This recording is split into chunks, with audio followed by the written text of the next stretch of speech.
যে যাত্রাবাড়ি যে গণহত্যা চালিয়েছিল 5ই আগস্টে কয়টা দোষের কথা বলবো। সারা রাষ্ট্রের শহীদ পরিবার, আহত পরিবারের পক্ষ থেকে আজকে ফাঁসি নিয়ে ঘরে ফিরবো ইনশাল্লাহ। আমার মিরাজকে যাত্রাবাড়ি থানার ভিতর থেকে বৃষ্টির মতন গুলি ছোটে, এই গুলি তার বাম দিকে পাঁজরে গুড়ে উনি সঙ্গে সঙ্গে মাটিতে লুটে যান। যাতে কোনো বাবা তার সন্তানকে হারিতে না হয়, আর যাতে কোনো মাফিয়া সরকার যাতে না হয়। দেশের জনগণের জন্য কাজ করবেন। দেশ করবেন কাদের জন্য? দেশের জনগণের জন্য। শেখ হাসিনা আপনারা তো নিজে জানেন যে জুলাই 5ই আগস্ট শুধু এইটা না, পিলখানা যেভাবে হত্যা করেছে, যেভাবে 7 বছরে গণহত্যা চালিয়েছিল, কয়টা দোষের কথা বলবো। শুধু খালি 5ই আগস্টের দেখেন যে যাত্রাবাড়ি যে গণহত্যা চালিয়েছিল 5ই আগস্টে আমার সন্তানের জীবন নিয়ে গেছে, আমার মিরাজের জীবন নিয়ে গেছে।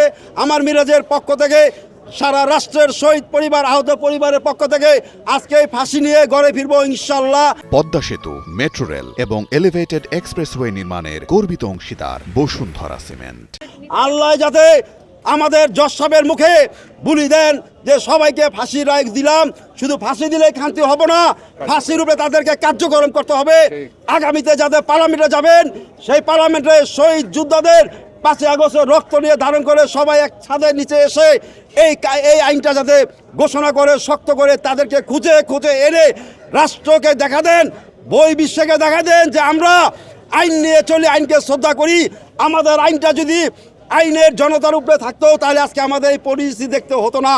আইনকে শক্ত করেন, আইনকে সুন্দর করে, দেশকে ভালোবেসে, দেশের জনগণের জন্য ভালোবেসে আগামী দিনে পার্লামেন্টে যারা যাবেন, যারা ক্ষমতা হবেন, যারা ক্ষমতা থাকবেন রাষ্ট্রতে, এইটাই আমি তাদের কাছে বিচার চাচ্ছি। আমার শহীদ মিরাজের যাতে সারা বাংলাদেশে যারা গণহত্যা চালিয়েছিল সবার বিচার যাতে আমি পাই, সুষ্ঠু বিচারটা পাই। আপনার মাধ্যমে দেশবাসীর কাছে আবার দোয়া চাচ্ছি, দেশের জনগণের কাছে দোয়া চাচ্ছি। আইনকে শ্রদ্ধা করতে হবে, তাইলে আপনি একটা সুন্দর একটা আইন পাবেন।